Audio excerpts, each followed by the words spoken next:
stand before you.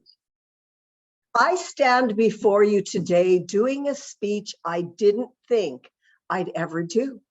When Pathways launched some years ago, I dived into my two paths, but I didn't ever think I'd complete one. Yet here I am. After 30 years with Toastmasters, I get tremendous satisfaction watching new members grow and develop into amazing speakers and leaders. This is a key reason why I chose the effective coaching path. Before I delve into my progress and experience with this path, I want to talk about mentoring in Toastmasters. When I joined 30 years ago, there was no mentoring program, or at least I didn't experience one. You plowed through your first 12 speeches in your first manual. You received feedback. You listened to the speeches that other Toastmasters did and the evaluations that they received, and you learned.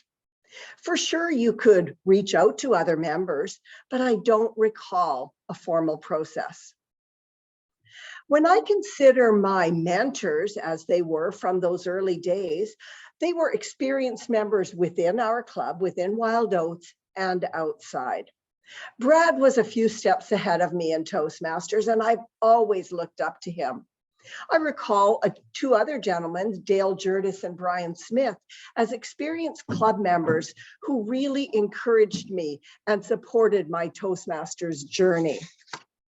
When I stepped outside the club, I was awestruck by the skills and the confidence that I encountered with other members. I decided that I wanted that.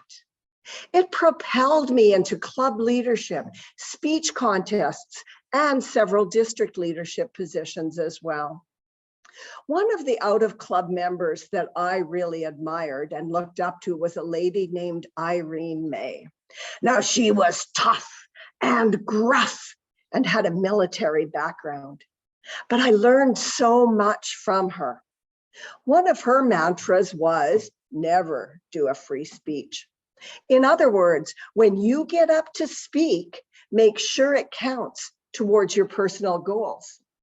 I've adopted this mantra, and I think that has indeed contributed to my progress. Those out-of-club experiences were pivotal for me. And in our new online world, I'm really sad that newer members are missing out on those opportunities. I recognize the need for online. I understand that the convenience of clicking into a meeting instantly makes it possible for many of our members to actually participate. But relationships beyond the club are so much more difficult to cultivate, and those unofficial mentorships are not so easily obtained. But enough on background, let me talk about the path. This project asks me to describe advice that I would give to a new Toastmaster and how I would or could help someone just starting out.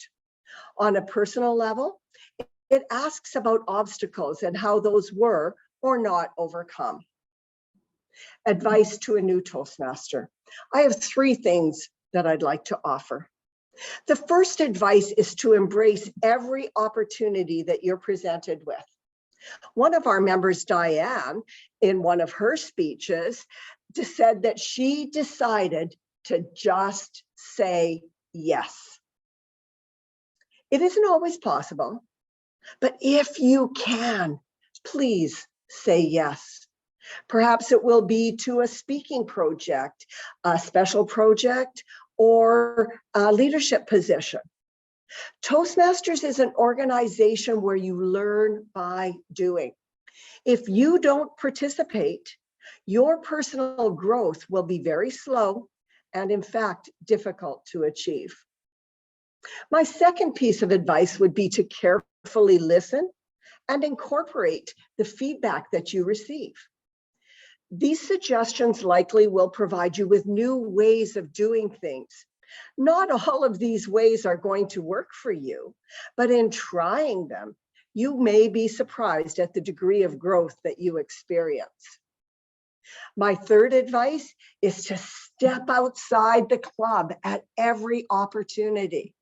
If you're a club officer, make sure you attend training sessions. Talk with others serving in that role. Exchange contact information. Ask questions. Heck, you don't even have to be a club officer to attend these sessions. There's lots to learn for everyone. Speech contests go beyond our club, and they are a wonderful way to grow your own skills, meet new people, to watch and to learn. And as you meet other members, look for mentors. Go visit other clubs. We're privileged that Jacob's here today as a guest Toastmaster. In the online world, you can go around the world. The basics of the program are the same, but the nuances are different from club to club. And who knows, in your travels, you might bring back to Wild Oats the next great thing for all of us.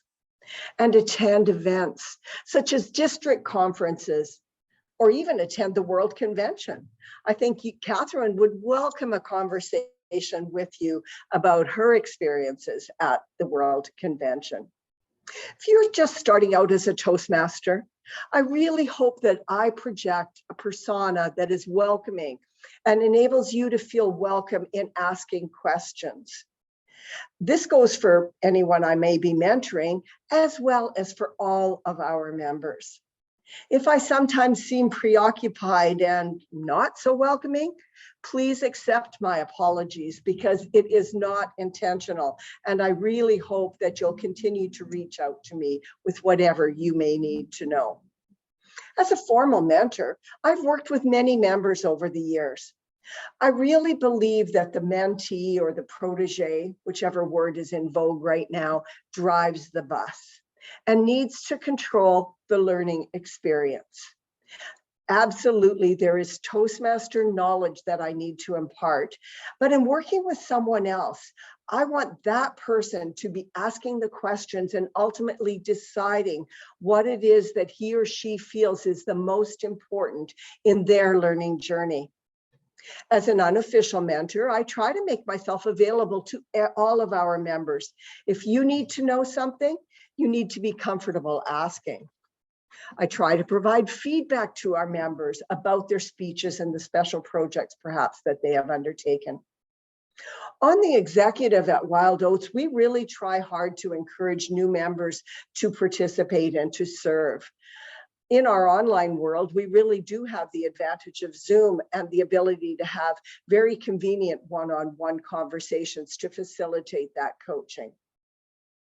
As executive, I've also had the opportunity to be an unofficial mentor to members and executive in other clubs around our district. I've led training sessions. When I attend sessions, I'm a vocal participant.